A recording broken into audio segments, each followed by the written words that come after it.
conectando você ao universo do táxi. Este é o podcast Na Faixa, um podtáxi do Sindicato dos Taxistas Autônomos do município do Rio de Janeiro. Olá! Hoje vamos dar uma olhada numa proposta que está mexendo bastante com o setor de táxis. O projeto de lei 128 de 2022. Isso aí. Nossa análise vai se basear no texto do projeto e principalmente na visão do Sindicato dos Taxistas Autônomos do Rio de Janeiro. Que tem uma posição bem forte sobre o assunto, né? Exato. A gente quer entender o que esse PL propõe e por que o Sindicato do Rio está reagindo assim. Certo. Basicamente, a ideia é que o táxi possa rodar sem taxímetro físico, sabe? Quando o valor da corrida for combinado antes, por aplicativo. Vamos tentar entender o que isso significa na prática. Sim, e para pegar a reação do sindicato, é fundamental entender que, para eles, o taxímetro não é só um aparelho, né? É visto quase como uma garantia física de que o serviço é regulado. A grande preocupação é que tirar essa obrigatoriedade possa, enfraquecer o controle sobre o serviço de táxi. Entendi. Então, esse PL 128, ele foi proposto pelo deputado Maurício Ziedrich, lá em 2022. Isso. E ele mexe na Lei 12.468 de 2011, que é o Estatuto do Taxista. A ideia é simples, né? Motorista e passageiro poderiam combinar de usar um app para definir o preço. Desde que esse preço não seja maior que as tarifas oficiais da cidade, claro. Isso. E o taxímetro físico continuaria lá como uma opção. Pois é. E é justamente essa parte da opção que o Sindicato do Rio acha complicada. A defesa deles para manter o taxímetro obrigatório tem alguns pontos-chave. Quais seriam? Primeiro, a transparência. O aparelho que é verificado pelo Inmetro, ele registra distância e tempo de um jeito padrão. Isso garante a tarifa oficial e gera dados que o poder público pode auditar. Certo. Segundo, eles falam da proteção ao passageiro. Teria uma previsibilidade no preço, mesmo se a pessoa tivesse sem internet ou sinal cair, sabe? E terceiro, a segurança para o próprio taxista. Ele tem ali um registro físico se alguém contestar a corrida, por exemplo. Mas, essa ideia de que só o taxímetro garante transparência, será que não ignora um pouco o que os apps podem oferecer? Se forem bem regulados, claro. Muita gente diz que a tecnologia também rastreia tudo. Essa é a linha de quem defende o projeto, né?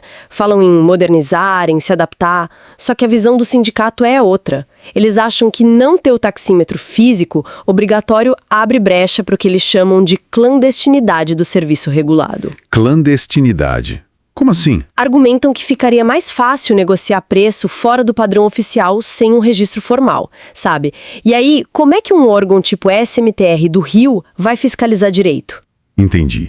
A preocupação deles é manter o táxi como um serviço com preço tabelado, fiscalizado pelo poder público. Exatamente. É um ponto crucial para eles. Fica claro que tem um choque de visões aí. De um lado, modernizar, usar a conveniência dos apps. Do outro, o sindicato e outras entidades, tipo a Frente Táxi, falando em proteger o consumidor e manter o controle. Sim, eles apontam riscos, como não ter um taxímetro virtual que seja certificado pelo Inmetro, por exemplo, e a questão de quem não tem acesso fácil à tecnologia na hora, né? É um debate sobre qual lógica deve prevalecer na precificação do táxi, a da tarifa pública controlada ou a do mercado via aplicativo. Perfeito. E a questão da fiscalização é central para o sindicato. Sem o taxímetro como padrão para todo mundo, como garantir que as regras estão sendo seguidas por igual?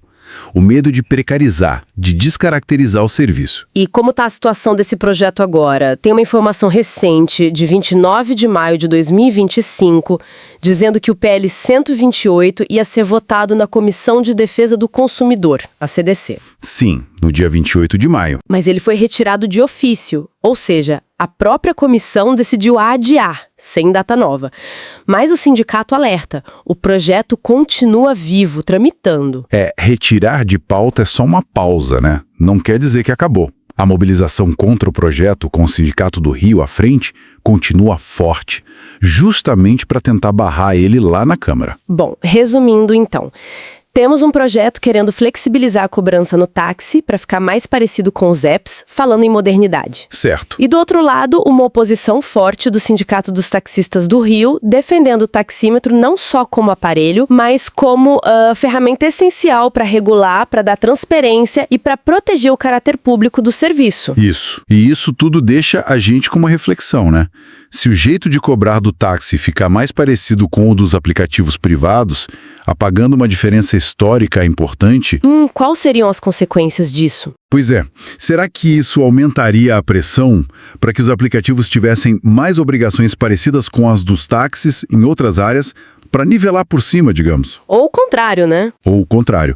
Poderia levar um movimento para desregulamentar ainda mais os táxis, para eles poderem competir de igual para igual com as plataformas. Estamos terminando aqui mais um podcast na faixa. Um podtáxi do Sindicato dos Taxistas Autônomos do município do Rio de Janeiro. Aproveitamos para dizer para você, taxista, nosso canal de podcast foi criado para levar informação, debates e histórias reais da nossa categoria diretamente até você. Mas, para continuarmos crescendo e fortalecendo a voz dos taxistas, precisamos do seu engajamento. Como você pode ajudar? Inscreva-se no canal, assim você não perde nenhum episódio novo. Ative as notificações, ícone de sininho, para receber um alerta sempre que lançarmos um conteúdo. Curta e avalie com 5 estrelas. Isso melhora nossa visibilidade nas plataformas. Compartilhe com colegas de trabalho e grupos de WhatsApp. Queremos atingir cada taxista do Rio. Comente e envie sugestões de temas. Queremos saber quais assuntos mais importam para você. Cada like, cada inscrição e cada comentário faz diferença. Juntos, ampliamos nossa representatividade e garantimos que as vozes dos taxistas ecoem mais alto dentro e fora da cabine. Acesse agora o canal YouTube e faça parte desse movimento. Contamos com você para levar o Stand na Faixa ainda mais longe. Vamos juntos!